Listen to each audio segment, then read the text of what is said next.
නමෝ තස්ස භගවතු අරහතෝ සම්මා සම්බුද්දස්ස නමෝ තස්ස භගවතු අරහතෝ සම්මා සම්බුද්දස්ස නමෝ තස්ස භගවතු අරහතෝ සම්මා සම්බුද්දස්ස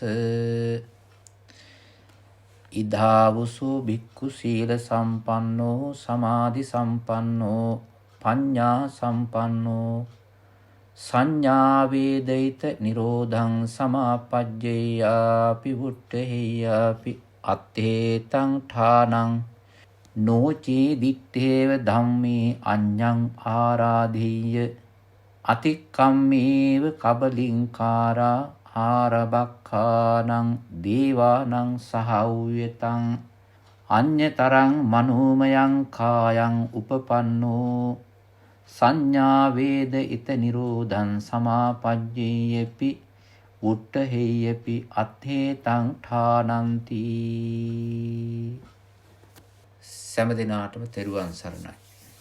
ශ්‍රද්ධාවන්ත කාරුණික පින්වත්නි, ලෞතර බුදුරජාණන් වහන්සේගේ ධර්මයෙන් කොටසක් අවස්ථානුකූලව ශ්‍රවණය කරන්නට බලාපොරොත්තුවෙන් ඉන්නා වූ අපේ පින්වත් සියලු දෙනාම වෙනුවෙන් මම අද සූත්‍ර දේශනාවක් ආශ්‍රයෙන් ගාම්භීර ධර්ම කරුණු ටිකක් කියලා දෙනවා. ඒ ධර්ම කාරණා ටික සමහර වෙලාවට මේ පින්වතුන්ට බොහෝම අලුත් ඒවා වෙන්න පුළුවන්. බොහෝම අලුත් කරුණු වෙන්න පුළුවන්. ඒ වුණාට මේ වගේ කරුණුත් දැනගෙන තියෙන එක හොඳයි.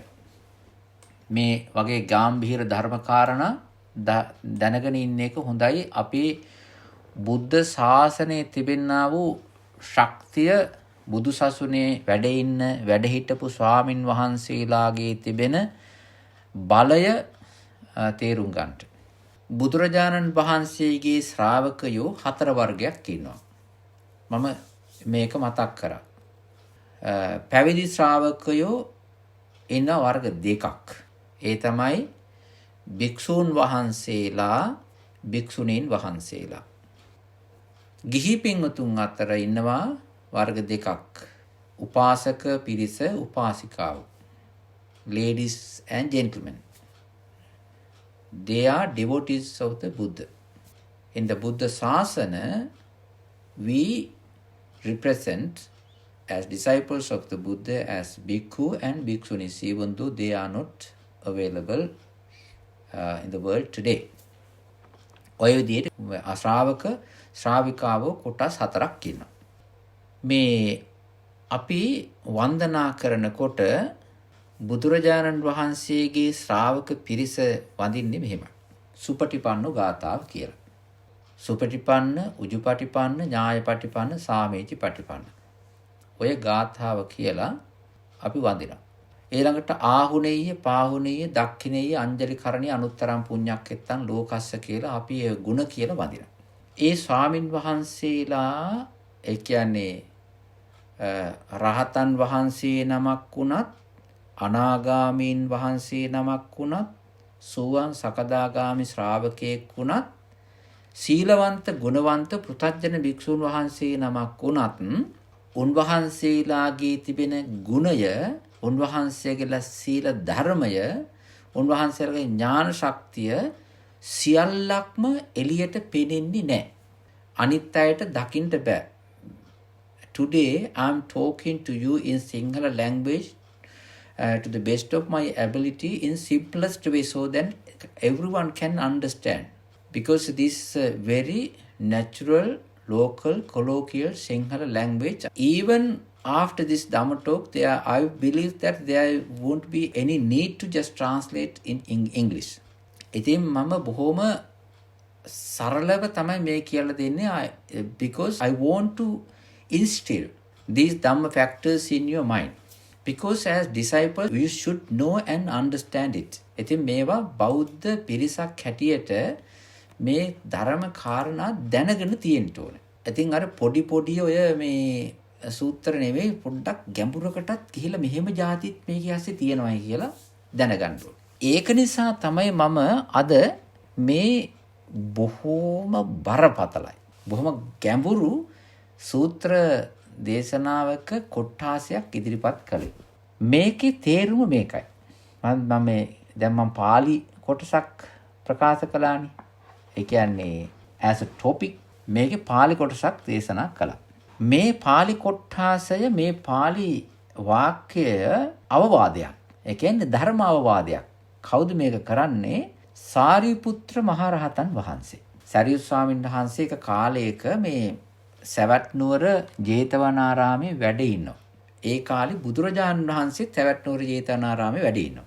ඒ කාලේ ආනන්ද ස්වාමීන් වහන්සේ උපස්ථායක ස්වාමීන් වහන්සේත් ජේතවනාරාමේ වැඩ ඉන්නවා. තව හිටිය ප්‍රසිද්ධ ස්වාමීන් වහන්සේ නමක් උන්වහන්සේගේ නම උපවාන. ඒ ස්වාමීන් වහන්සේත් වැඩ ඉන්නවා. මේ ස්වාමීන් වහන්සේලා දැන් මේ වැඩ ඉන්නකොට වරින් වර ඔය සාමාන්‍ය ස්වාමින් වහන්සේලා මේ යනවා ඔය බුදුරජාණන් වහන්සේගෙන් බණ අහන වෙලාවට උන්වහන්සේගේ බණ අහනවා. උදේ හරි දහවල් දානේ වළඳලා හරි එහෙම නැත්නම් හැන්දෑවේ හරි. බුදුරජාණන් වහන්සේ හැම වෙලාවෙම එළිය පහළියේ වැඩ ඉන්නේ නැති වෙලාවට ඔය ස්වාමින් වහන්සේලාගේ සිරිතක් තිබුණා. සරියුත් ස්වාමින් වහන්සේ වැඩ ඉන්න කුටියට යනවා. ඒ කුටියට ගිහිල්ලා එතන බණ අහනවා. එහෙම නැත්නම් ධර්මශාලාව තියෙනවනේ. ධර්මශාලාවේ සරියුත් ස්වාමීන් වහන්සේ පැත්තක වාඩි වෙනවා. උන්වහන්සේලා සාකච්ඡා කරනවා. ඔය විදිහට තමයි ඔය ධර්මය හොයන, ධර්මය හිතන, ධර්මයට අගයක් දෙන, සසර දුකින් මිදෙන්න උත්සාහ කරන ස්වාමින් වහන්සේලා හැසිරුණේ. ඉතින් ඔක්කොම ස්වාමින් වහන්සේලාත් එහෙම නෙවෙයි. සමහර අය හිටියා කටකාරයි. හරි rough characters. එතකොට they are not very gentle. Their words and speeches are very harsh and hard. It's not pleasant to the others' ears. ඔය වගේ තිබුණා. ඉතින් කරකස එහෙම චරිත තිබුණා. ඔය මහාන වෙන්න එන ඔක්කොම ඇවිල්ලා මේ සමාජයෙන් එන අයනේ. මේ බ්‍රාහ්මණ පවුල් වලින්, ගෘහපති එහෙම නැත්නම් families වලින්, ordinary people. ඉතින් මේ සාමාන්‍ය ඒව ගෙවල් වල රණ්ඩු සරුවලුත් වෙච්ච ධර්මයක් ඕනෑ කරපු එහෙම චරිත ඉන්නවා. ඉතින් ඒකේ හොඳම සාන්ත බොහොම calm down වෙච්ච quality චරිතක් තියෙනවා. සමහර වෙලාවට ටිකක් මේ unapproachable චරිතක් තිබෙනවා. ඒ කියන්නේ තරම්ම කතා කරන්න එහෙම ටිකක් බෑ. ටිකක් ගිනි කූරු වගේ. ඒ කියන්නේ ගිනි ගන්නවා වගේ එහෙම තියෙනවා. හැබැයි ඔක්කොම එහෙමත් නෙවෙයි ස්වාමීන් වහන්සේලා හරි සාන්තයි. ඉතින් මේ අතර හිටියා ආනන්ද ස්වාමීන් වහන්සේ, උපවාන ස්වාමීන් වහන්සේ, තව හිටියා මේ උදායි කියලා හාමුදුරුවෝ කෙනෙක්. උදායි හාමුදුරුවෝ බොහොම ප්‍රසිද්ධයි මේ බුද්ධ ශාසනයේ ගොඩක් ශික්ෂාපද උදායි හාමුදුරුවෝ වෙන්නේ. උදායි හාමුදුරුවෝ හරි කටකාරයි. හැම තැනටම ගිහිල්ලා නිකන් මේ මොනාහරි දෙයක් නිකන් කරනවා. ඒ කියන්නේ පොපියුලැරිටි එකට ටිකක් කැමැත්ත දක්වපු මේ ගිහි පිරිසත් එක්කත් වැඩිම ගනුදෙනු කරපු අන්න එහෙම චරිතයක් තමයි උදායි හාමුදුරුවෝ කියන්නේ. ඉතින් ඒ හාමුදුරුවොත් ඔය හිටියා. ඉතින් ඔය තමයි මම කිව්වේ මේ සාමාන්‍යයෙන් ඒ සේනාසනේ විහාරයේ පළාතේ තිබිච්ච ඔය එන්වයරන්මන්ට් එක. ඉතින් එක අවස්ථාවක සරියුත් ස්වාමින් වහන්සේ භික්ෂුන් වහන්සේලාට මෙන්න මෙහෙම කතාවක් කිව්වා. හොඳට අහගන්න මේක. මේ කතාව මෙහෙමයි. හැවත්නි ඉදාවසු බික්කු සීල සම්පන්නෝ, සමාධි සම්පන්නෝ, පඤ්ඤා සම්පන්නෝ. මෙහෙමයි කියන්නේ. ඇවත්නි සහෝදර භික්ෂුන් වහන්සේලාට කතා කරනවා. ඇවත්නි මේ බුද්ධ ශාසනයේ යම්කිසි භික්ෂුන් වහන්සේ නමක්, යම්කිසි ස්වාමින් වහන්සේ නමක් හොඳට සිල්වන්තයි, සීල සම්පන්නයි, හරි සිල්වත්, සීලපන් සම්පන්නයි නම් භාවනා කරලා හොඳට සමාධියක් තිබෙනවා, සමාධි සම්පන්නයි. ඒ කියන්නේ ප්‍රථම, ဒုတိ ය, තතිය, චතුත්ථ ධ්‍යාන එහෙම ලබාගෙන රූපාවචර ධ්‍යාන කියලා කොටසක් තිබෙනවා. ඒවා අරූපාවචර ධ්‍යාන තිබෙනවා, විපස්සනා මේ ඥාන තිබෙනවා. ඒ සමාධි තිබෙන ඒවා වඩාගත්ත කෙනා සමාධි සම්පන්නයි. සීල සම්පන්නයි, සමාධි සම්පන්නයි. ඒ විතරක් නෙමෙයි පඤ්ඤා සම්පන්නෝ. පඤ්ඤා සම්පන්නයි කියලා කියන්නේ ඔන්න නුවණ. ඒ කියන්නේ නිකන් සාමාන්‍ය පොතක් පතක් කියලා ඒ නුවණ නෙවෙයි. ඊළඟට ඔය නිකන් බණ ඩිංගිත්තක් කියා ගන්න පුළුවන් වුණා. ඒ වගේ පොඩි සොච්චංකක් නෙවෙයි. මේ පඤ්ඤා සම්පන්නයි කියලා කියන්නේ විපස්සනා ඥාන, විදර්ශනා නුවණ සහ මාර්ගඵලත් එක්ක ලබාගත් ආර්ය ප්‍රඥාවෙන් සමන්නාගතයි. දැන් බලන්න කොලිටු තුන සිල්වන්තයි, ගුණවන්තයි, සමාධි සම්පන්නයි, හොඳට සමාධිය තියෙනවා, හොඳට කන්ට්‍රෝල් මයින්ඩ් එකක්.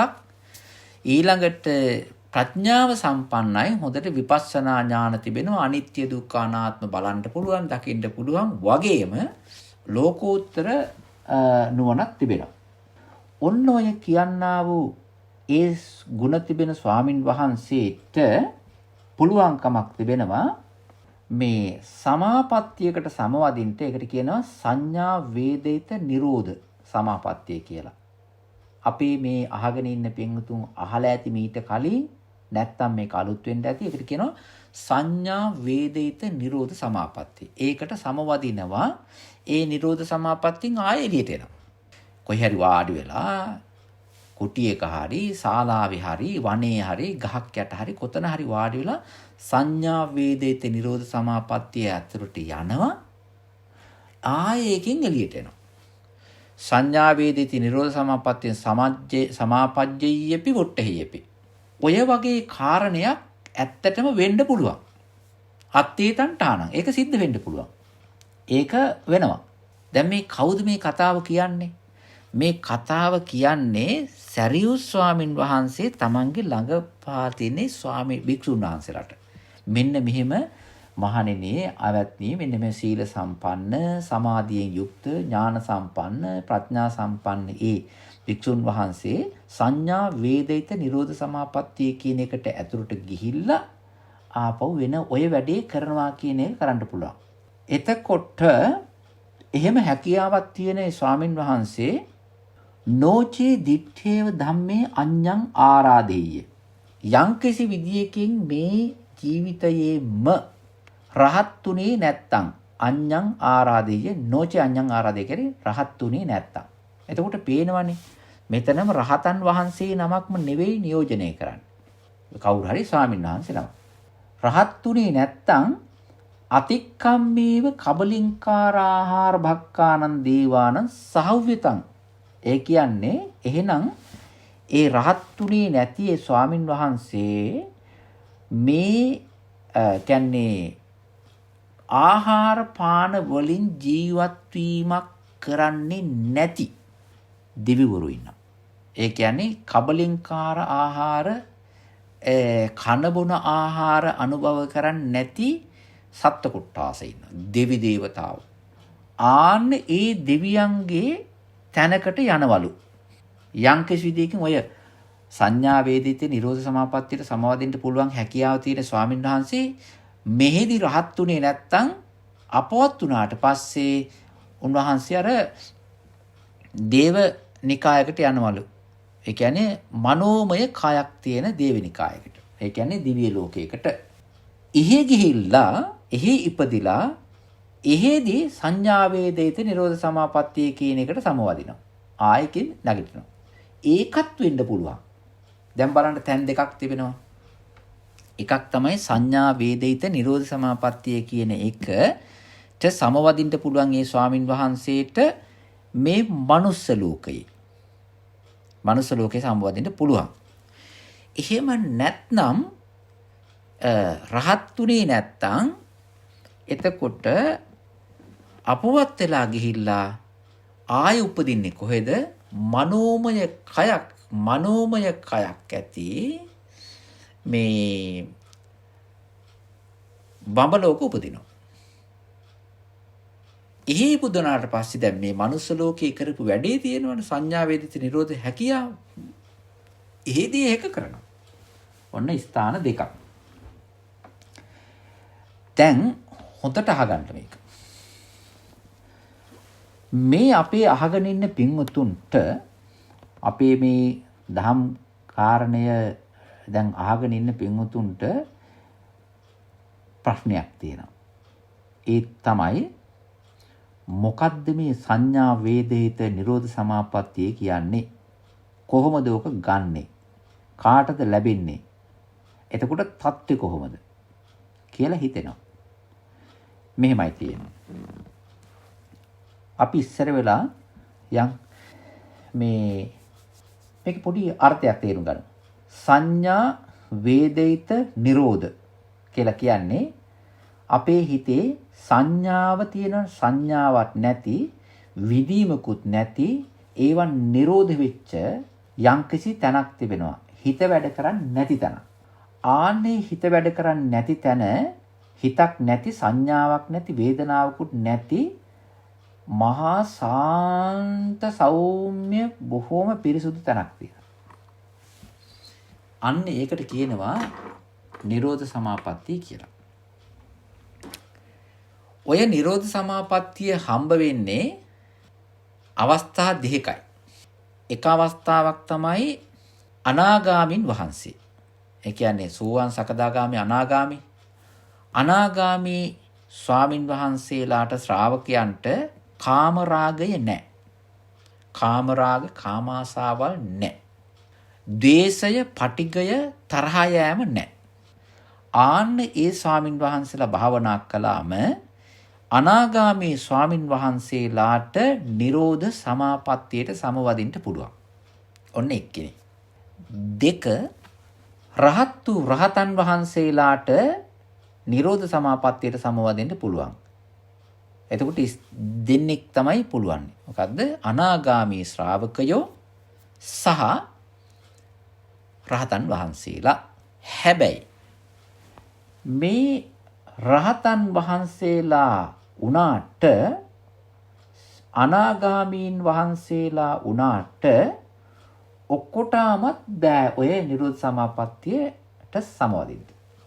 ඒක රහත් උනත් අනාගාමී උනත් පුළුවන්කම තිබෙන්නේ ඒ ස්වාමින් වහන්සේලා තුළ ක්වොලිටි ගුණ දියුණු කරගෙන තිබුණොත් විතරයි. ඒ තමයි අනාගාමී කෙනෙක් වුණත් රහත් කෙනෙක් වුණත් සමාපatti තියෙන්න ඕනේ කලින් 8ක්. සමාපatti 8ක් තියෙන්න ඕනේ.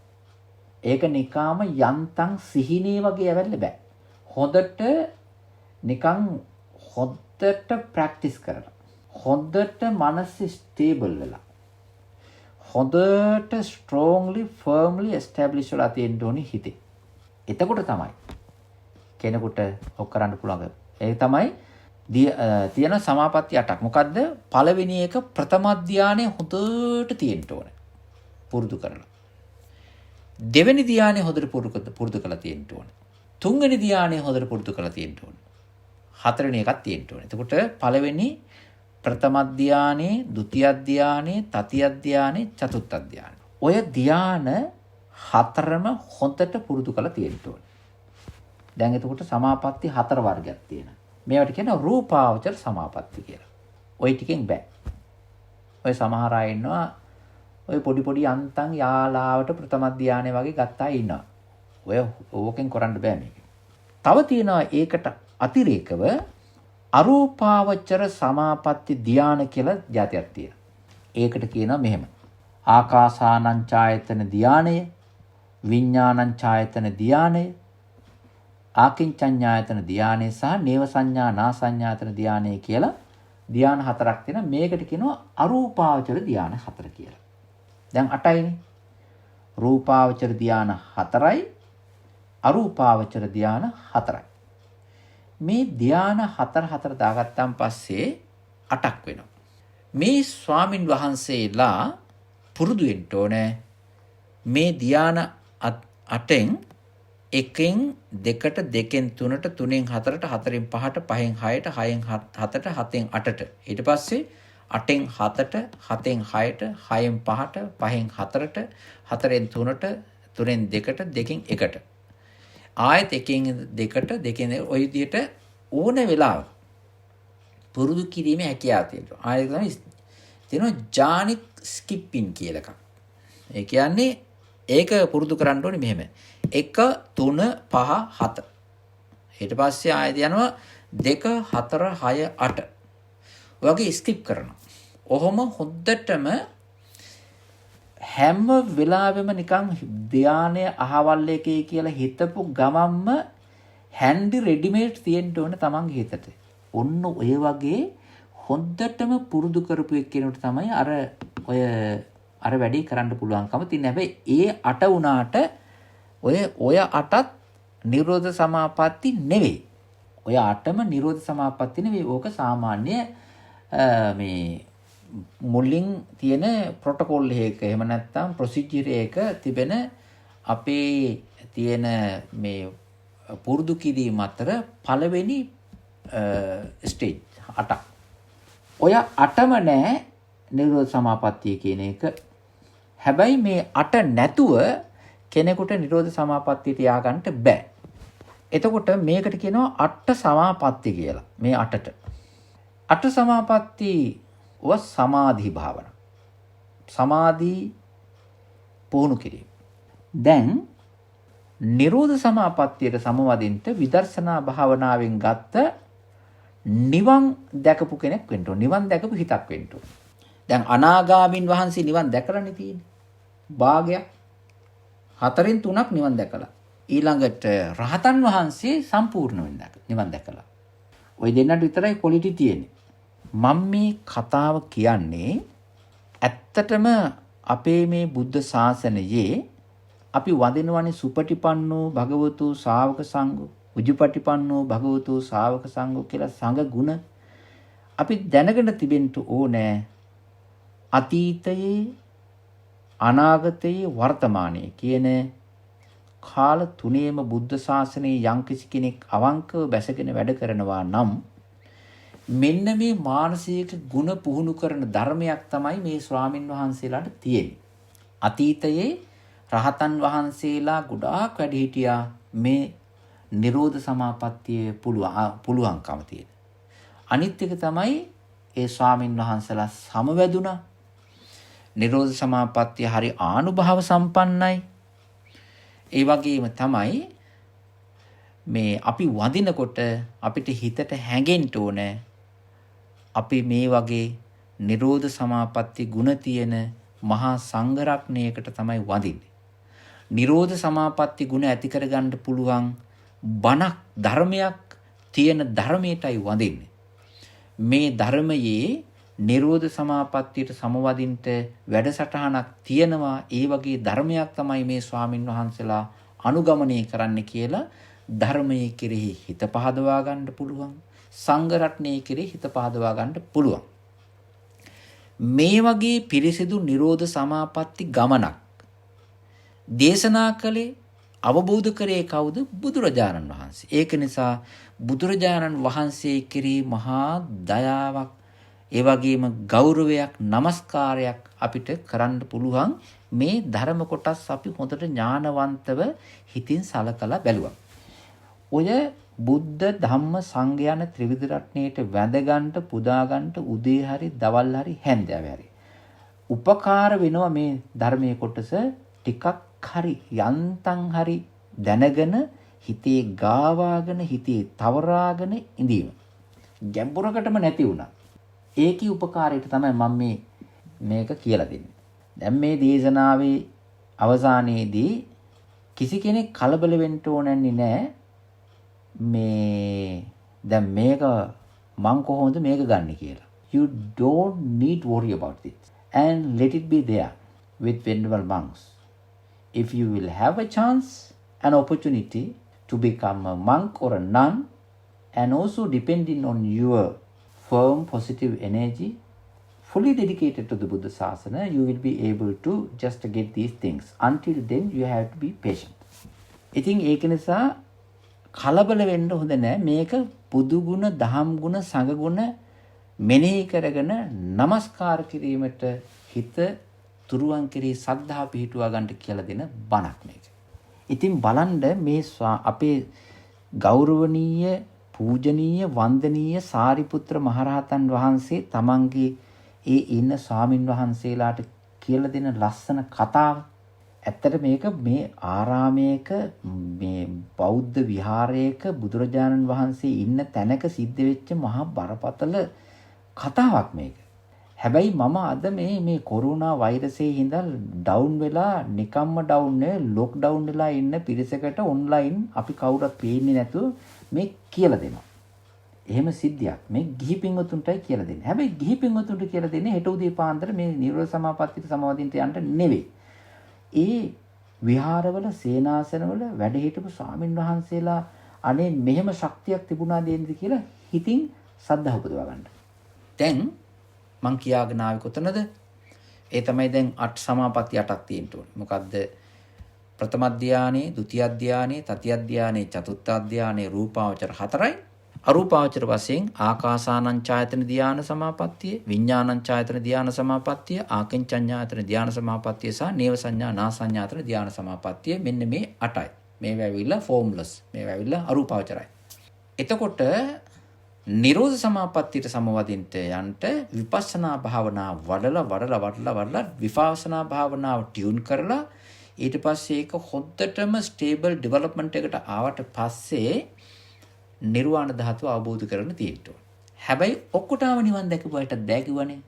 සූවාන් වෙච්ච කෙනාට ධානය තිබුණත් මේ නිරෝධ සමාපත්තියට සමවදින්න බෑ. සකදාගාමී කෙනාට ওই ධාන 8ම තිබුණත් නිරෝධ සමාපත්තියට සමවදින්න බෑ.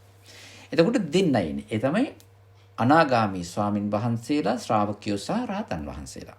රහතන් වහන්සේලා ජීවත් වෙලා ඉන්න කාලේදී උන්වහන්සේලා නිරෝධ සමාපත්තියට සමවැදිලා උන්වහන්සේලා පිරිනුවම් පානවනේ ආයෙ උපදින්නේ නැහනේ.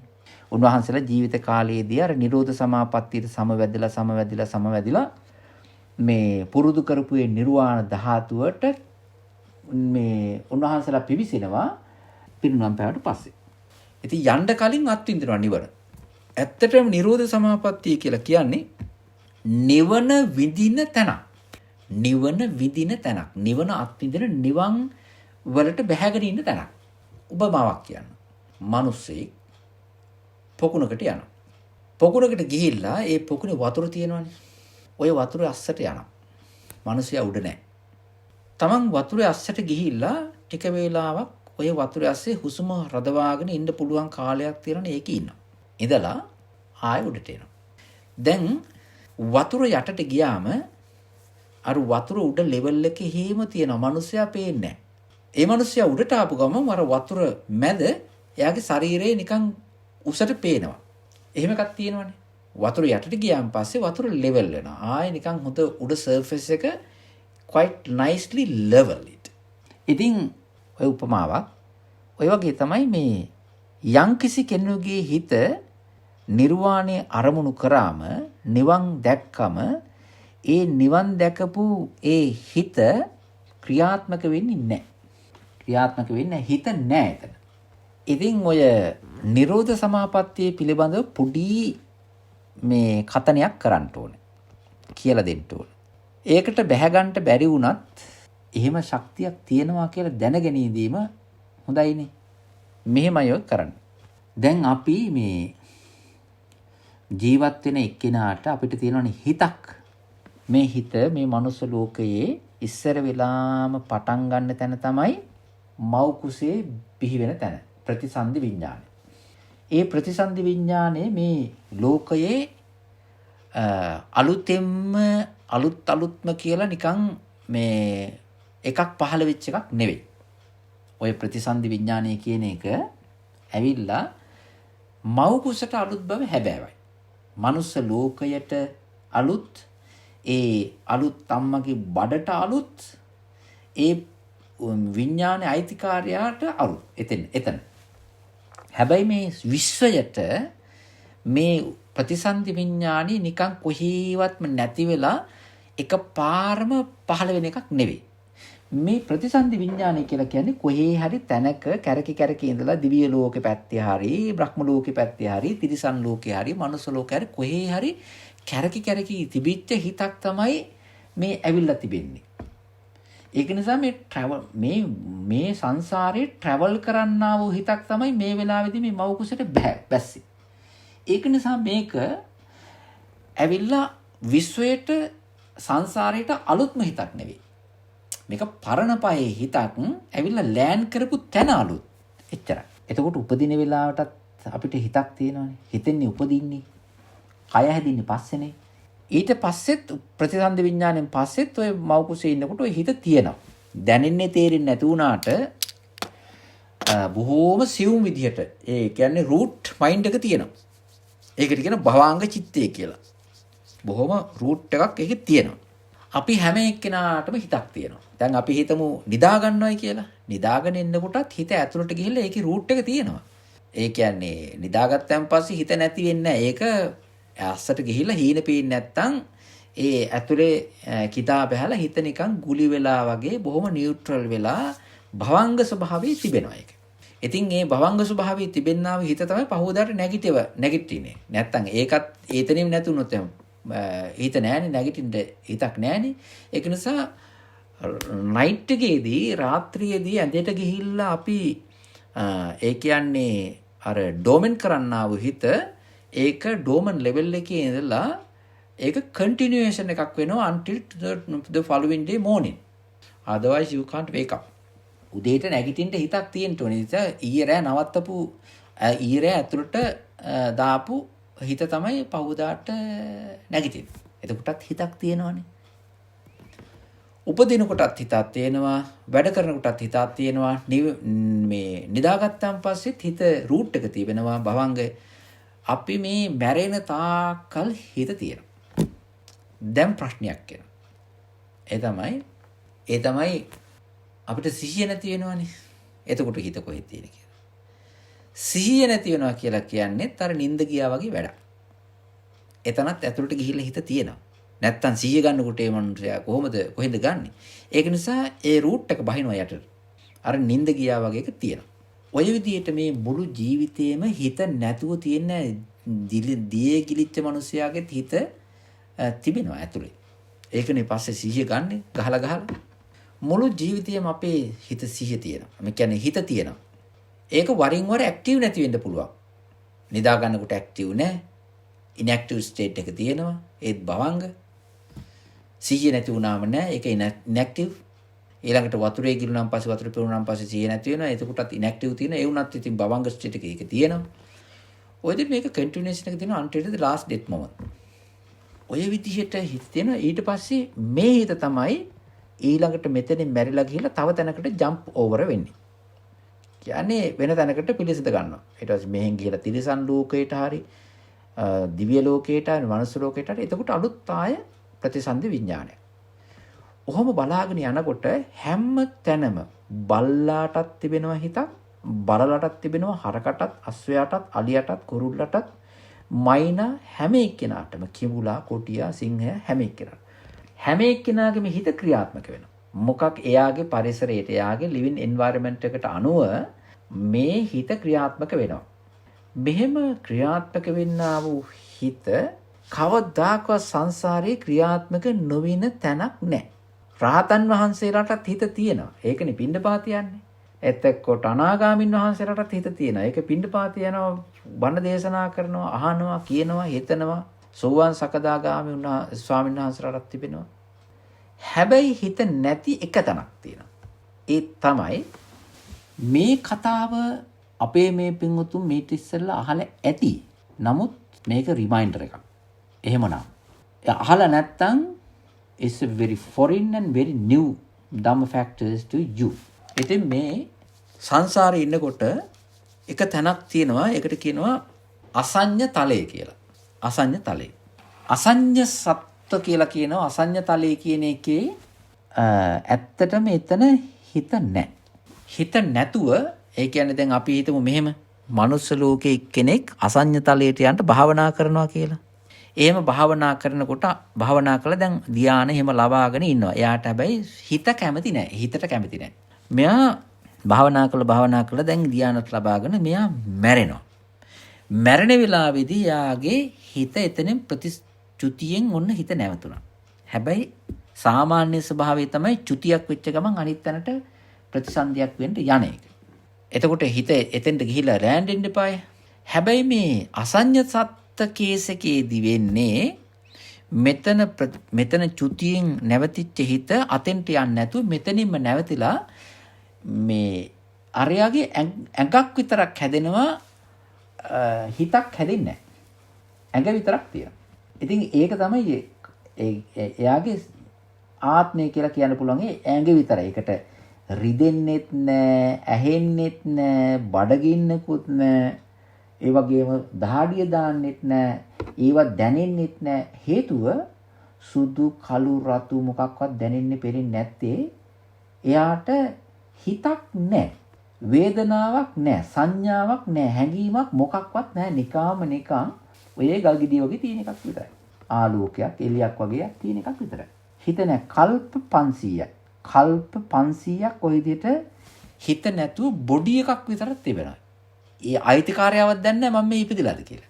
ඔන්න ඔහොම බොහොම අන්ෆෝචුනේට් එකක් මේ අන්ෆෝචුනේට් ඉන් අ සෙන්ස්. ඉතින් මේ එකක් තමයි බුදුරජාණන් වහන්සේ ඕක රෙකමෙන්ඩ් කරේ නෑනේ.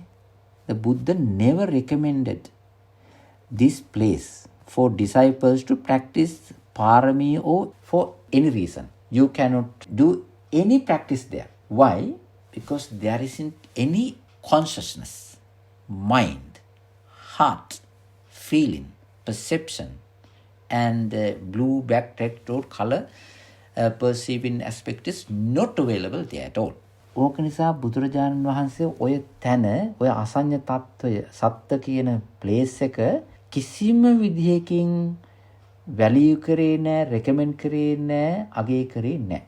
ඉතින් ගල් ගෙඩියක් වගේ තිබිලා ඊට පස්සේ ආයෙ නැවත කොහේ හරි සංසාරේ නැවත හිත ක්‍රියාත්මක වෙන එක තියෙන්නේ. ඉතින් මේකින්දා ඔතන විතරයි හිත නැතුව තියෙන්නේ සංසාරේ. ඕක බ්‍රහ්ම ලෝකයක් කියලා තමයි කියන්නේ. දැන් ඔය ස්ථානේ ඇරෙන්න හිත නැති තව තැනක් තියෙනවා. ඒ තමයි නිවන. නිර්වාණ ධාතුවේ හිත නැහැ. නිවන් දැක්කම අපේ හිතත් නැති වෙනවා, නිවිලා යනවා.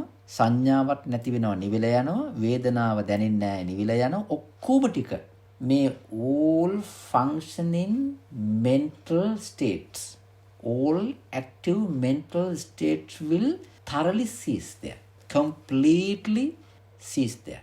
Where? In the Nirbanic elements. නිර්වාණ ධාතු ඇතුලේ හිතකුත්, සත්වයකුත්, රූපයකුත්, පාටකුත් මොකක්වත් නැහැ. එතකොට නිවන් දැක්කම හිතක් නැහැ. ඒක නිසා දුකක් නැහැ. නිවන් දැක්කම ඇහැක් නැහැ. ඒ නිසා පෙනීමක් නැහැ. කනක් නැහැ. ඒ නිසා ඇහිීමක් නැහැ. ඒ වගේම දුක් මිශ්‍ර වෙන තැන් කිසිම දෙයක් නැහැ. හිතලා බලන්න. දැන් මේ හැම එක්කෙනාටම ඇහක් තියෙන නිසා පේනවා, හිත හැදෙනවා. කනක් තියෙන නිසා ඇහෙනවා, හිත හැදෙනවා. නාසයක් තියෙන හින්දා ගඳ සුවඳ දැනෙනවා, හිත හැදෙනවා. දිවක් තිබෙන නිසා රස දැනෙනවා, හිත හැදෙනවා. කයක් තිබෙන නිසා ස්පර්ශ වෙනවා, හිත හැදෙනවා. ඒවා එක හිතක් නෙවෙයි, ඒක ෆ්ලෝ යනවා ගොඩක්. ඒ වගේම හිතක් තියෙන නිසා හිතා ඉන්නවා. හැම වෙලාවෙම active minded. හැම වෙලාවෙම active and worried. අද අහන්නේ දේවල් බලන්න.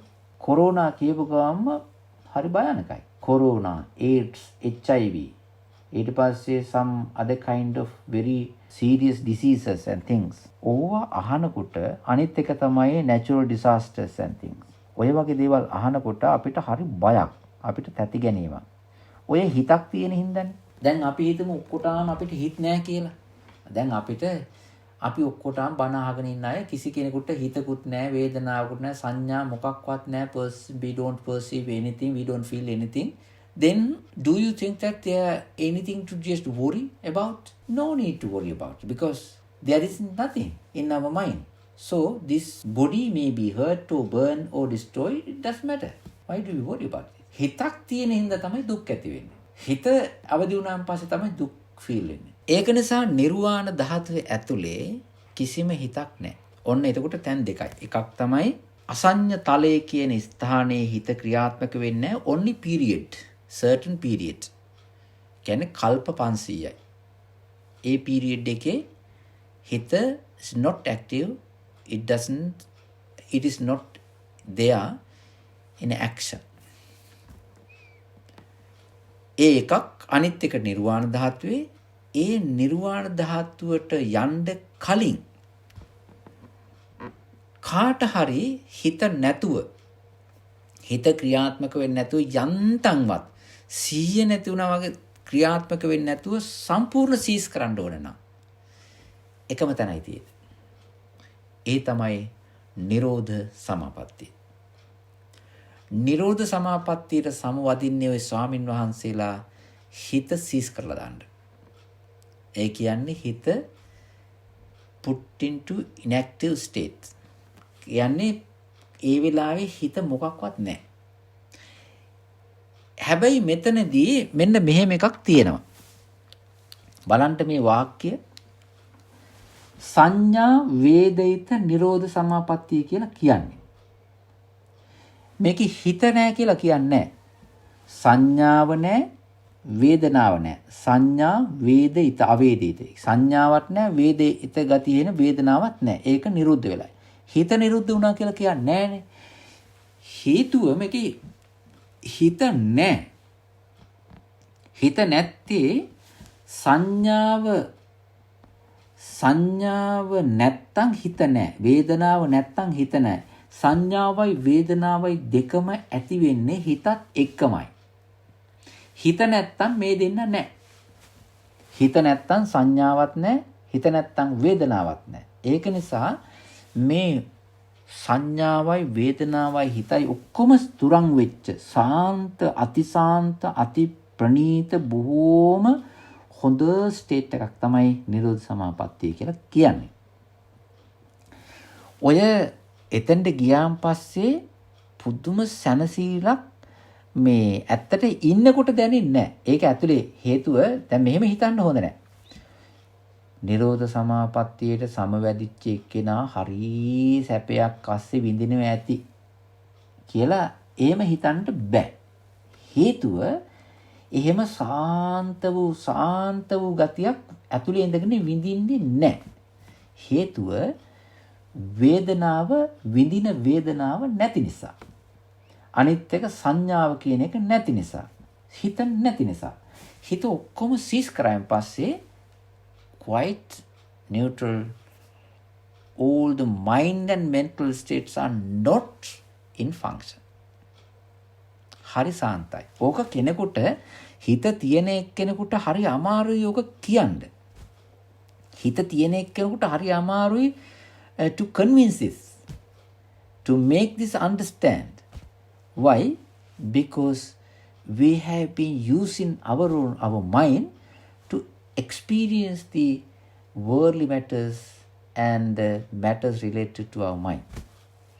ඒක නිසා අපි මේ හිතින් තමයි හිත ආශ්‍රය කරගෙන වේදනා සංඥා ආශ්‍රය කරගෙන ලෝකයේ අපි දේවල් දැකලා බලලා ගනුදෙනු කරලා තියෙන නිසා අපිට හරි අමාරුයි මේක ඇත්තට හැබෑට මෙහෙම එකක් තියෙනවාදයි කියලා මේ තේරුම් ගන්න. ඔය ප්‍රශ්නේ අපිට විතරක් නෙවෙයි.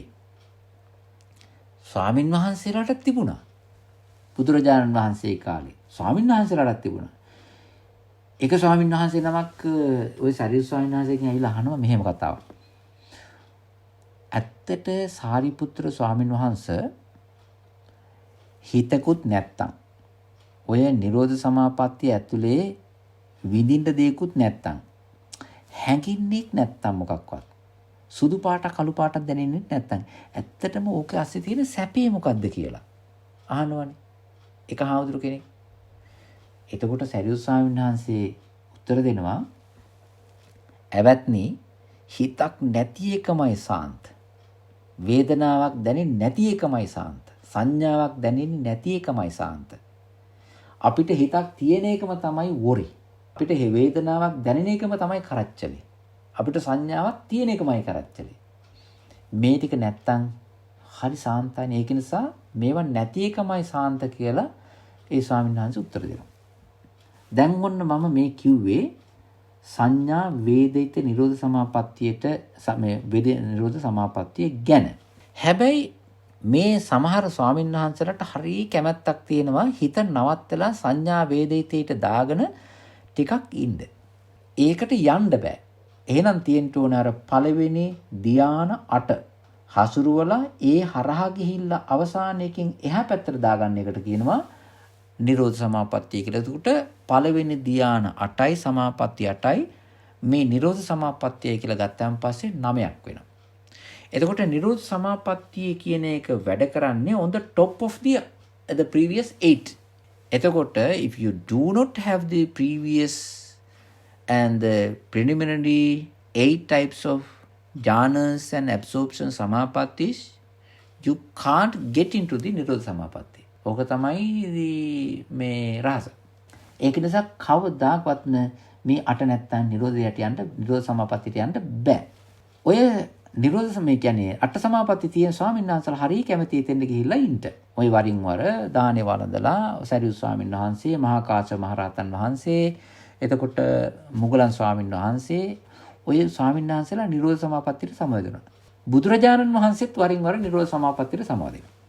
අනිත් එක තමයි නිරෝධ සමාපත්තියට සමවැදිලා එහෙම උන්වහන්සේලා එකකින් නැගිටලා කාට හරි ඔය පින්ඩපාත එහෙම කවුරු හරි කෙනෙක්ගෙන් පින්ඩපාතයක් එහෙම ලැබුවම ඒ පින්ඩපාතي දීපු එක්කෙනාට ආනිසංස ලැබෙනවා විපාකය ඒ දවසේ හරි දවස් කීපයක් ඇතුළත හරි අනිවාර්යයෙන්ම ඒකේ විපාක හම්බ වෙනවා. ඒ තරම් ශක්තියක් තිබෙනවා නිරෝධ සමාපත්තියට සමවැදිච්ච ස්වාමීන් වහන්සේ නමකට දාන දුන්නා.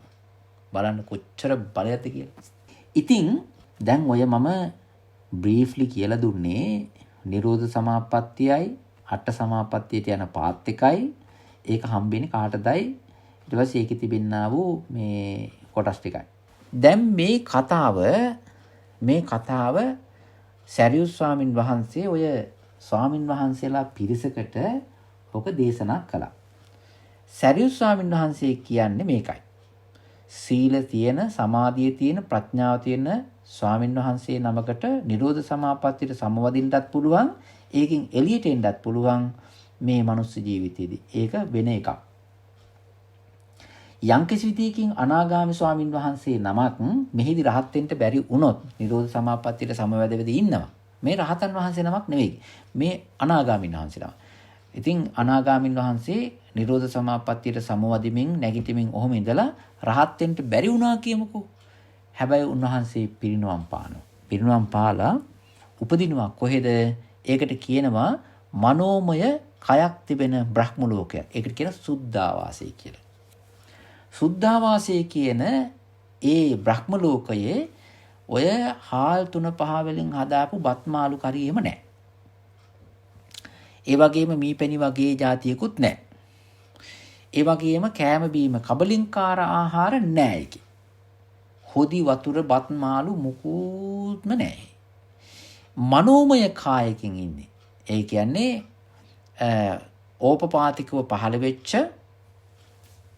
ජීවිතයක් තියෙන්නේ. හැබැයි ඕපපාතිකව පහළ වුණාට උන්වහන්සේලාට පුළුවන් බ්‍රහ්මයෙකුට හිතලා හදාගන්න තමන්ගේ ඇඟ ලොකු කරගන්න පුළුවන්, විහිදුවන්න පුළුවන්, පුජි කරන්න පුළුවන්, හැඩ හදාගන්න පුළුවන්. හිතලා.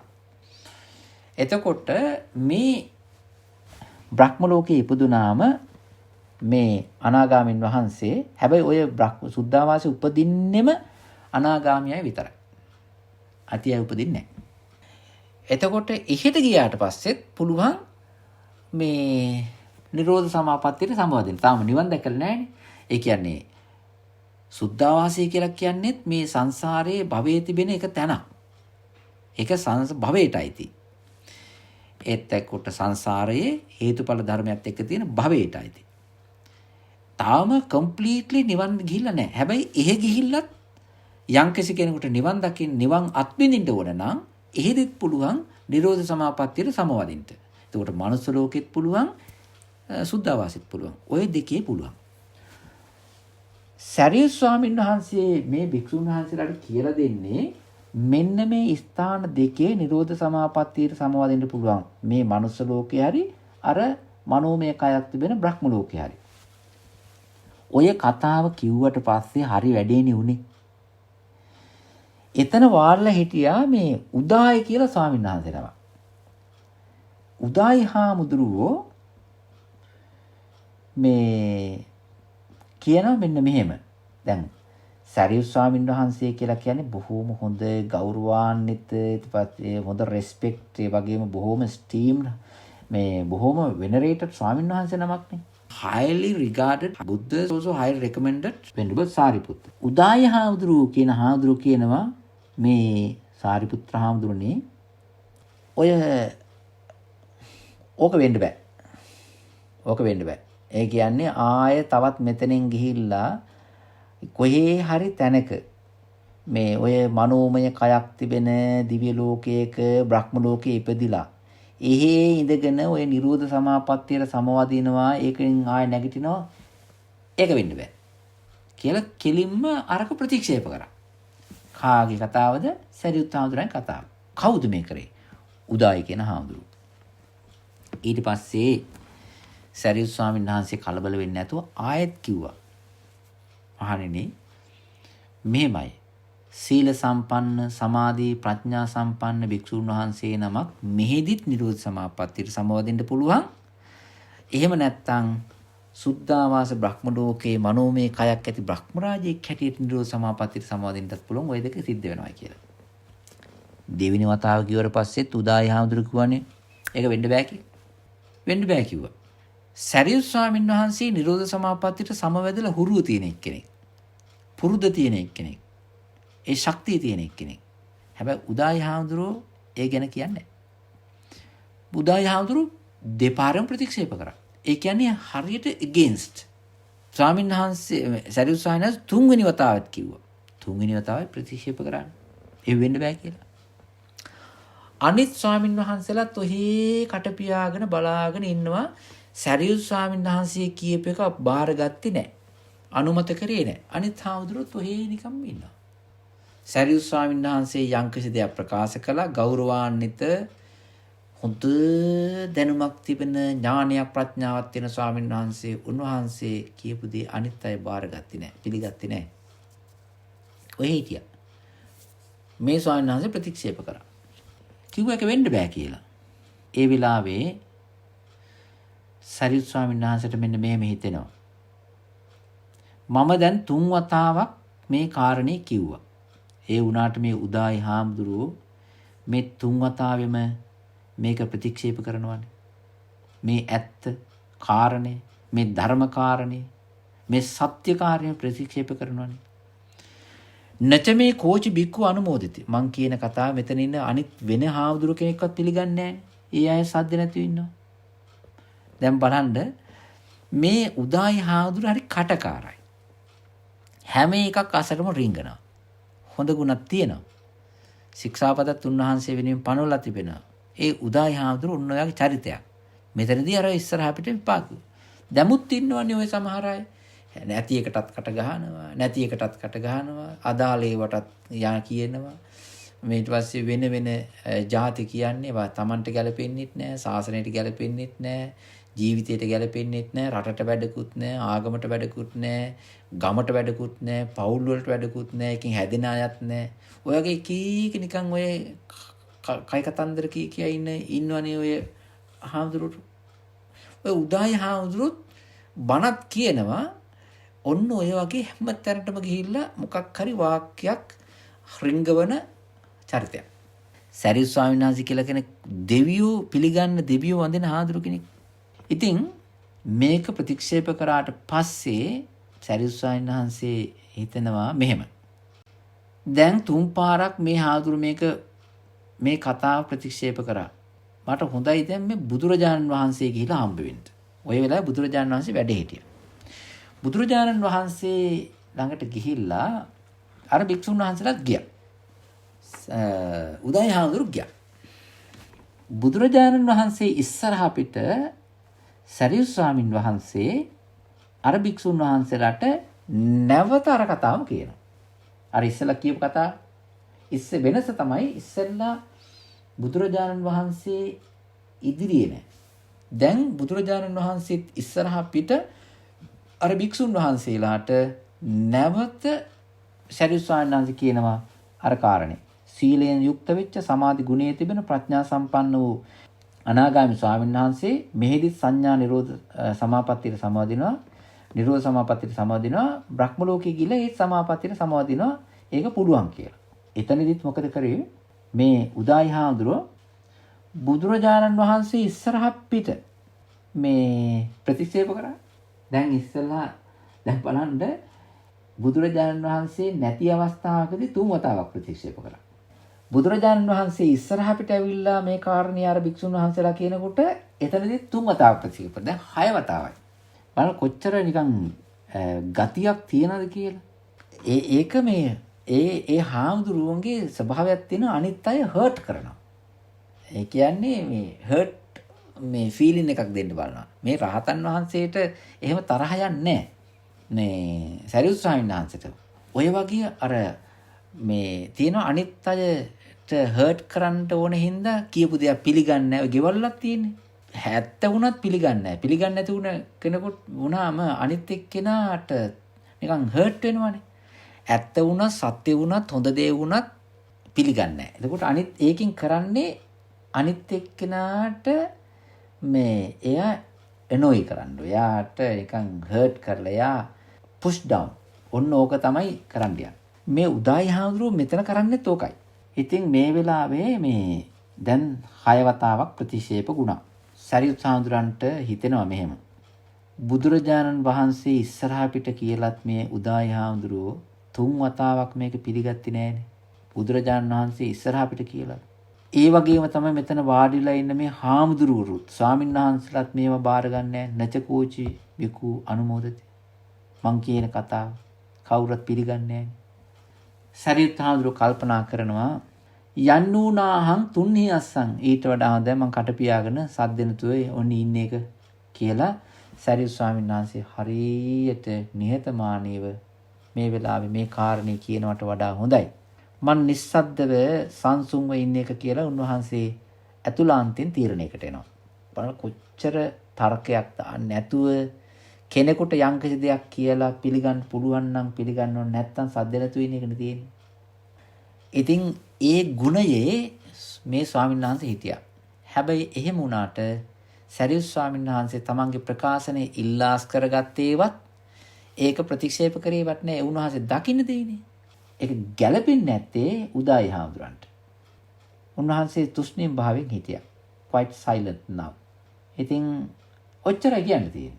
ඇත්තටම යම්කිසි කෙනෙකුට යක් කිව්වන් පස්සේ ඒක පිළිගන්නේ නැත්නම් කට පියාගෙන සද්ද නැතුව ඉන්නව ඇරෙන්න වෙන මොනව කරන්නද? ඉතින් මේ ස්වාමීන් වහන්සේ එහෙම හිටියා. ඔය වෙලාවේ දැන් මේ සිද්ධිය වෙන්නේ බුදුරජාණන් වහන්සේ ඉස්සරහ පිටනේ. දැන් බුදුරජාණන් වහන්සේ කතා කරනවා. අතකෝ භගවා ආයස්මන්තං උදායින් ආමන්තේසි. උදායි හාමුදුරන්ට කතා කරනවා. කවුද? බුදුරජාණන් වහන්සේ. දැන් බුදුරජාණන් වහන්සේට පේනවා මේ සිද්ධිය. ඒ වෙලාවේ බුදුරජාණන් වහන්සේ උදායි හාමුදුරෙන් අහනවා කම්පනත්වං උදායි මනෝමයං කායම් පච්චේසි. මේ උදායි ඔබ මේ මනෝමය කය කියලා කියන්නේ මොකටද? මනෝමය කය කියලා කියන්නේ මොකද්ද? කියන්න බලන්න. කියලා දැන් උදායි හාමුදුරෙන් අහනවා. ඒ වෙලාවේ දැන් අර සරියුත් ස්වාමීන් වහන්සේ එක්වනේ මනෝමය කයක් කියලා එකක් අර බ්‍රහ්ම ලෝකේ. ඉතින් මේ දැන් ඒකනේ කිව්වේ. දැන් උදායි හාමුදුරුවෝ කියන එහෙම එකක් නැහැ කියලා. දැන් බුදුරජාණන් වහන්සේ ආන උදායි හාමුදුරන්ගෙන් උදායි ඔබ මනෝමය කය කියලා කියන්නේ මොකක්ද? මොකටද? ඒ වෙලාවේ උන්වහන්සේ කියනවා ස්වාමීනි යේතේ භන්තේ දේවා අරූපිනේ සංඥාමය. ඒ කියන්නේ ස්වාමීනි මේ යම්කිසි තැනක රූපයකුත් නැති ඒ කියන්නේ අරූපී ඊළඟට රූපයක් නැති සංඥාවක් තියෙන දෙවිවරු කොටසක් ඉන්නවා. ඔන්න මේ උදායි හාමුදුරන්ගේ මේ අර ඔය විස්තරේ සංඥාවක් නැති දෙවි කොටසක් ඉන්නවා. ඒගොල්ලෝ අරූපී. රූප නැහැ. ඒ අරූපී අයට සංඥාව තියෙනවා. අන්න ඒක තමයි මං කියන මේ ඔය මනෝමය කය කියලා කියන්නේ. එහෙම කිව්වට පස්සේ බුදුරජාන් වහන්සේ අහනවා ඈ උදායි මේ වගේ බාල ඒ වගේම කිසිම හරයක් නැති අව්‍යක්ත මේ ඔය කියන කතාවලින් ඇති වැඩේ මොකද්ද? ඔය කිසි හරයක් නැති කිසිම ගැළපිල්ලක් නැති ඒ වගේම කිසිම ධර්මයක් නැති බාල අව්‍යක්ත මේ කතාවෙන් තියෙන වැඩේ මොකද්ද? දැන් ඔය උදායි හාමුදුරුවෝ ඔය බණ කියපු තාලේ තමයි ඔය පිළි අරගෙන තිබිච්ච තාලේ. ත්වම්පි නාම බණිතබ්බම් මජ. ඔයත් හිතනවද නිකන් මේවා දැන් බුදුරජාණන් වහන්සේ අහනවා. උදායි. ඔයත් හිතනවද නිකන් කතා කරන්න පුළුවන් එක්කෙනෙක් කියලා? ඔයත් හිතනවද මේ ඉස්සරහට බහැලා නිකන් මේ ප්‍රකාශනයක් කරන්න පුළුවන් හයියක් තියෙන එක්කෙනෙක්? කතා කරන්න ඕන එක්කෙනෙක්? නිකන් මේ කතාවක් දෙන්න පුළුවන් එක්කෙනෙක් කියලාද ඔයා හිතාගෙන ඉන්නේ? ආන බුදුරජාණන් වහන්සේ උදායි. ඔහොම කියලා බුදුරජාණන් වහන්සේ උදායි හාමුදුරුවන්ට ඒ කියපු කතාව උන්වහන්සේගේම කරේ තියලා මේ බුදුරජාණන් වහන්සේ උදායිගේ හාමුදුරුවන්ගේ පැත්තටම බර තියලා ඒ හාමුදුරුවන්ගේ පැත්තටම වරද දාලා නිකන් හිටිය ඇත්ත වශයෙන්ම ඔයාට ඒකෙන් කියන්නේ ඇත්තටම ඔයා ධර්මය ගැන කතා කරන්නට සුදුසුෙක් නෙවෙයි කියන එකයි. ඔයා බාල අවියක්ත කිසිම හරයක් නැති ගැළපිල්ලක් නැති කතා. ඔන්න මේ අරූපී දෙවියෝ හඳුන්වා දීපු හැටි මේ ලෞතර බුදුරජාණන් වහන්සේත් එක්ක ඉන්න උන්වහන්සේගේම විහාරයේ වැඩ ඉඳගෙන රහතන් වහන්සේලාත් ඉන්න ඒ වගේම එක දවසේ එකට පිණ්ඩපාති ගිහිල්ලා මේ කටයුතු කරන මේ හාමුදුරුවෝ බුදුරජාණන් වහන්සේ ඉස්සරහ අපිට මේ මනෝමය කයක් හඳුන්වා දීපු විදිය. ඉතින් අද කාලේ මේ එක එක බහූබූත කියනා අය පහළ වෙනවා කියන එක ඇත්තටම මේවා දිහා බලනකොට අරුමේකුත් නෙවෙයි. සමහර අයගේ තිබෙනවා මේ අමුතුම විදිහේ මහා විකාර බණ තියෙනවා. ඒවා සූත්‍රයට ගැලපෙන්නේත් නැහැ, විනයට ගැලපෙන්නේත් නැහැ, අභිධර්මයටත් නැහැ, සමාජයටත් නැහැ, මොනවා කියනවද කියලා ඒගොල්ලෝ දන්නෙත් නැහැ. ඕ වගේ පිටිපස්සේ යන්නා වූ මා අඥාන බොළඳ මෝඩ මිනිස්සුත් ඉන්නවා.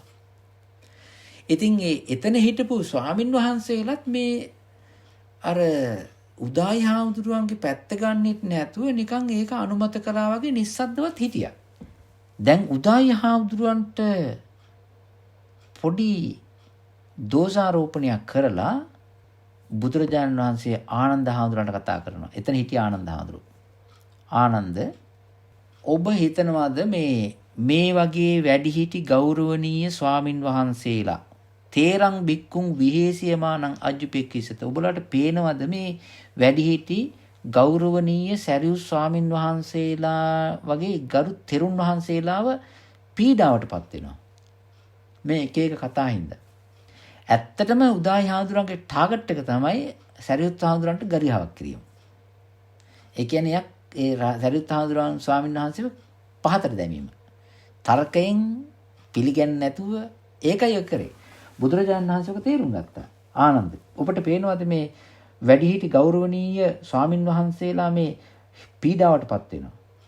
ඇත්තට ආනන්ද මේ වැඩිහිටි ස්වාමින් වහන්සේලා මේ විදිහට පීඩාවටපත් වෙනකොට අනේ කරුණාවක්වත් දැනෙන්නේ නැද්ද? නිකන් මෛත්‍රිය කරුණාවක් අනේ පව් කියලා හිතීමක්වත් දැනෙන්නේ නැද්ද කියලා අහුවා. කවුද මේ බුදුරජාණන් වහන්සේ ආනන්ද ස්වාමීන් වහන්සේගෙන් අහන්නේ? හැබෑවෙන්නේ. ඒ වගේ පීඩාවටපත් වෙනකොට එපා කියලාවත් කියන්නේ. එහෙම නැත්තම් නෑ ස්වාමීන් වහන්සේ මෙයා පිළිගත්තේ නැති උනට අපි පිළිගන්නවා එහෙමවත් කියන්නේ. එහෙම කියන්න ගියෙත් නෑ. ඒ වෙලාවේ බුදුරජාණන් වහන්සේ දේශනා කරනවා මෙහෙම. බුදුරජාණන් වහන්සේ අර සරියුත් ස්වාමීන් වහන්සේ කියපු දේම කියනවා. මහණෙනි මේ සිල්වන්ත, ගුණවන්ත, සමාධි සම්පන්න, ප්‍රඥා සම්පන්න භික්ෂුන් වහන්සේ, අනාගාමී භික්ෂුන් වහන්සේ මේ මනුස්ස ලෝකයේ ඉඳගෙනත් සංඥා වේදිත නිරෝධ සමාපත්තියට සමවදින්නත් පුළුවන්, එළියට එන්නත් පුළුවන්. ඒ වගේම යම්කිසි විදියකින් මේ ජීවිතයේදී රහත් වෙලා පිරිනොම් පෑවේ නැත්තම් මිය පරලෝ ගියොත් කබලින්කාර කෑමක් ආහාරයක් ගන්නෙ නැති ඒ වගේ මනෝමය කයක් තිබෙන්නා වූ දිව්‍යාත්ම භාවයකට පත් වෙලා සුද්ධාවාසයේ පෙදුනාට පස්සේ එහෙදිත් මේ සමාපත්තියට සමවදින්න පුළුවන්. ඒ වගේම සමාපත්තියෙන් එන්නත් පුළුවන්. මේ දෙකම විද්‍යමානයි. මේකට කරුණු තියෙනවා කියලා අර සරියුත් ස්වාමීන් වහන්සේ කියපු දේම බුදුරජාණන් වහන්සේ අර භික්ෂුන් වහන්සේලා ඉස්සරහා පිටම සෑම දිනාටම ප්‍රකාශ කරලා බුදුරජාණන් වහන්සේ ආසනෙන් නැගිටලා විහාරයට ගියා. ඒ උදායි හාමුදුරු ඉස්සරහා පිටම. දැන් උදායි හාමුදුරන්ට බෑනේ දැන් බුදුරජාණන් වහන්සේ ටැකල් කරන්න. සද්දෙට හිටියා. ඊට පස්සේ බුදුරජාණන් වහන්සේ දැන් විවේක ගන්න ගියේ කුටියට විහාරයට වැඩම කරා. විවේක ගන්නට වැඩම කරාට පස්සේ ආනන්ද හාමුදුරුවෝ ඔතන හිටිය උපවාන කියලා ස්වාමීන් වහන්සේ නම. උපවාන හාමුදුරුවෝ හම්බෙන්න ගියා. උපවාන හාමුදුරුවෝ හම්බෙන්න ගිහිල්ලා ওই සිද්ධිය කිව්වා. මේ ඇවත් උපවාන ස්වාමීන් වහන්සේ දැන් මේ සමහර හාමුදුරුවෝ ඉන්නවා වැඩිහිටි හාමුදුරුවරුන්ට ඒවා කියන දේවල් අහන්නේ නැහැ. හරියට වෙහෙස කරනවා. ඉතින් මේ අනච්චරියං කෝපනේතං ආවසූපවාන යම් භගවා සායන සමයං පටිසල්ලාන වුට්ටිතු ඒතදී ආරම්භ උදාහරේ. ඒ කියන්නේ අනිවාර්යයෙන්ම බුදුරජාණන් වහන්සේ දැන් විහාරයට වැඩියා විවේකයක් අරගෙන ඇවිල්ලා උන්වහන්සේ ඇත්තටම මේ කාරණේ මුල් කරගෙන බණක් දේශනා කරනවාමයි. ආයේ ඒකේ දෙකක් නැහැ. ඉතින් මේ යම්කිසි දෙයකින් වුණොත් එහෙම අපිටත් ඕකේ දෝෂයක් එනවා කියලා ආනන්ද හාමුදුරුවෝ මේ උපමාන හාමුදුරුවන්ට කියනවා. කොහොම හරි බුදුරජාණන් වහන්සේ ටික වේලාවක් විවේක අරගෙන ඊට පස්සේ වැඩම කරා උපස්ථාන ශාලාවට. වැඩම කරලා ඉතින් ආසනයක් හදලා තිබුණා බුදුරජාණන් වහන්සේක වැඩේ උපවාන ස්වාමීන් වහන්සේට කියනවා මෙහෙම. උපවාන මේ බුද්ධ ශාසනයේ මොන වාගේ ධර්ම ස්වභාවයක් තියෙන භික්ෂූන් වහන්සේ නමක්ද අනිත් ස්වාමින් වහන්සේලාට ප්‍රියමනාප ගරු සම්භාවනීය වෙන්නේ මොන වගේ ගතියක් මොන වගේ ගුණයක් තියෙන ස්වාමින් වහන්සේ නමක්. කතේහිනුක උපවාන ධම්මේ සමන්නාගතු තේරෝ බික්කු මොන වගේ ධර්ම ස්වභාවයක් මොන වගේ ගුණ ස්වභාවයක් තියෙන වැඩිහිටි හාමුදුරු කෙනෙක්ද ස්වාමින් වහන්සේ නමක්ද අනිත් ඉන්න ස්වාමින් වහන්සේලාට ප්‍රිය මනාප හොඳ. ඒ වෙලාවේ උපවාන ස්වාමින් වහන්සේ උත්තර දෙනවා මෙහෙම. ස්වාමීනි භාග්‍යතුන් වහන්සේ වැඩිහිටි ස්වාමින් වහන්සේ නමක් හොඳට සිල්වන්තයි. සමාදාය සික්කති සික්ඛාපදේ හොඳ සිල්වන්ත ගුණවන්ත ස්වාමින් වහන්සේ නමක් කියනවා. එකක්. අනිත් එක තමයි හොඳට බහුසුතයි. ධර්මයේ අහලා හිතලා මෙනෙහි කළ බහුසුත ගුණය තිබෙනවා. අනිත් එක තමයි දිට්ඨියා සුප්පටි විද්දෝ. ඊළඟට හොඳට විදර්ශනා ඥානින් සමන්නාගතයි ආර්ය ධර්මයන් දැකලා තියෙනවා. කල්යාණ වාචෝ හෝති. කල්යාණ වාක් කරනෝ. හොඳට ලස්සනට පිරිසිදුව පැහැදිලිව මනාව ගලපලා කතා කරන්න පුළුවන්. හොඳ සෞම්‍ය ගුණ යහපත් වචන තියෙනවා. දැන් කීයද? 4යි. මොකද්ද? සීල සම්පන්න භාවය, ඊට පස්සේ බහුශෘත භාවය, ඍජු දෘෂ්ටිය ඇතිවීම, හොඳට ලස්සනට කතා කිරීම. අනිත් එක තමයි 4වෙනි ධානය බොහොම හොඳ ලස්සනට ලේසියෙන් ගන්න පුළුවන්. එතකොට මෙන්න මේ කියන්නා වූ කරුණු ටික කියන්නේ ආශ්‍රවයන් දුරු කරපු රහත් ගුණයේ තිබෙන්නා වූ ස්වාමින් වහන්සේ. මේ ගුණ තිබෙන්නා වූ ස්වාමින් වහන්සේ තමයි සංඝ පිරිසකට බොහොම ප්‍රිය මනාප ගරු සම්භාවනීය උතුම් ස්වාමින් වහන්සේ වේ කියලා දැන් බුදුරජාණන් වහන්සේගේ ප්‍රශ්නෙට උත්තර දුන්නා. ඒ වෙලාව බුදුරජාණන් වහන්සේ කාන්තිම කියන සාදු උපවාන හරිම හොඳයි උපවාන. ඇත්තටම මේ කියන්නා වූ ධර්ම පහෙන් යුක්ත වෙච්ච ස්වාමින් වහන්සේ නමක් තමයි මේ බුද්ධ ශාසනයේ වැඩිහිටි ගරු කළ යුතු ඒ වගේම ධානයක් ධර්මයක් බහුසුත භාවයක් තිබෙනා වැඩිහිටි ස්වාමින් වහන්සේ නමක් තමයි මේ බුද්ධ ශාසනයේ ගරු කළ යුතු වන්නේ අනිත් අයට ප්‍රියමනාප වෙන්නේ මානනීය පූජනීය බවට පත් වෙන්නේ. එහෙම නැතුව නිකම් මේ දත් කැඩිච්ච කණ්ඩිච්චේන පාලිච්චේන වලිත්තචතාය එහෙම නෙවෙයි. ඒ කියන්නේ වයසට ගිය හාමුදුරු ඉන්නවනේ දත් කැඩිලා. බැලුවන් පස්සේ පේන්නේ හරි වැඩි හිටියෙක් කෙනෙක් කියලා හාමුදුරු. ඒ දත් අපාට වෙලා. පාලිච්චේන කියලා කියන්නේ කෙස් සිදිලා. එතකොට පේනවා හරි වයසයි. දත් බොල් ඇවිච්ච කැඩිච්ච කෙස් පැහිච්ච හමත් එහෙට මෙහෙට ඇඹරිලා ඇකිරිලා රැලි ගහිච්ච ඔය වගේ හාමුදුරු කෙනෙක් සිවුරක් පෙරවගෙන ඉන්නවා දැක්කයන් පස්සේ අප්පෝ වැඩිහිටි හාමුදුරු කෙනෙක්නේ. හරි වැඩිහිටි හරි හොඳයි කියලා හැඟීමක් ඇති වෙනවා. බුදුරජාණන් වහන්සේ ඕක 7-5කට ගණන් ගන්නේ නැහැ. ඔය වයසට ගිහිල්ලා මෝරලා ඒ වගේම ඇඟ රැලි වැටලා කොහොම නෙවෙයි. බුදුරජාණන් වහන්සේ සලකන්නේ අර ಗುಣ ටික ඇතුළාන්තයේ තිබෙන්නා වූ කෙනා. ඒක තරුණ වෙන්න පුළුවන්, මහලු වෙන්න පුළුවන්. ඉමේ පංච ධම්මා මේ කියන්නා වූ ධර්ම පහ තේරස බික්කුණු සංවිජ්ජන්ති තෙරුන් වහන්සේලාගේ ජීවිතේ පිහිටනවා. එතකොට තමයි ඒ කාරණයෙන් ස්වාමින් වහන්සේලාට වැඩිහිටි ස්වාමින් වහන්සේලාට ගරු කළ යුතු වෙන්නේ, සත්කාර කළ යුතු වන්නේ, මාන්නේ පූජනීය බවට පත් වෙන්නේ. මෙන්න මේ කාරණය බුදුරජාණන් වහන්සේ ඒ උපමාන ස්වාමීන් වහන්සේට දේශනා කළා. ස්වාමීන් වහන්සේලා ගොඩක් හිටියා එතන. මේ තමයි වන්දනා කරන්ට, ගරු කරන්ට, පුදන්ට, හිතන්ට, මෙනෙහි කරන්ට සුදුසු ගුණ තිබෙන ස්වාමීන් වහන්සේ නමකේ චරිතය. ඒ නිසා අද කල්පනා කරගන්න අතීතයේ වැඩ හිටපු ආනන්ද, නන්ද, රාහුල, මහා කාශ්‍යප, මුගලන් ඊළඟට පස්වග මහණුන් වහන්සේලාගේ ඒ පැවතෙන ස්වාමින් වහන්සේලාට තමයි අපි සුපටිපන්න ගාථාව කියලා වඳින්නේ, පුදන්නේ. අදත් අපිට උන්වහන්සේලාට වඳින්න පුළුවන් මේ ධර්මයේ එන්නේ උන්වහන්සේලාගේ පරම්පරාවෙන්. ඒ නිසා අපි බොහොම වාසනාවන්තයි. ඒ නිසා සංඝයා කෙරෙහි, සංඝ රත්නයේ කෙරෙහි ගෞරවය උපදවා ගන්නට හොඳ ගුණ තියෙන ස්වාමින් වහන්සේලාට, රහතන් වහන්සේලාට, ඒ වගේම අනාගාමින් වහන්සේලාට, සෝවාන් සකදාගාමී උත්තමයන්ට අපගේ নমස්කාරයේ වේවා කියලා වඳින්න පුළුවන්. සංඝ ගුණ මානසිකාරය කරන්න පුළුවන්. ඒ නිසා මේ වෙලාවේදී මේ පින්වත් හැම දිනාටම මම මේ කියලා දුන්නේ මොකද්ද? මේ භික්ෂුන් වහන්සේලාගේ තිබෙන ඥානයයි සමහර අයගේ තිබෙනා වූ තරකාන් ගතියයි, ප්‍රතික්ෂේපිත ගතිය, අනිත් අයට හර්ට් කරන විදියයි, බුදුරජාණන් වහන්සේ භික්ෂුන් වහන්සේලාට ධර්මය අනුදැන වදාරන විදියයි ඔය ටික. මං හිතනවා මේ පින්වතුන්ට මේ ටිකක් හිතන්ට, මෙනෙහි කරන්ට උපකාර වෙයි කියලා. මේ ධර්ම කොටස අහගෙන හිටියා. මේ වගේ ගාම්භීර ධර්ම පරාසයක් මේ ශාසනයේ තිබෙනවා.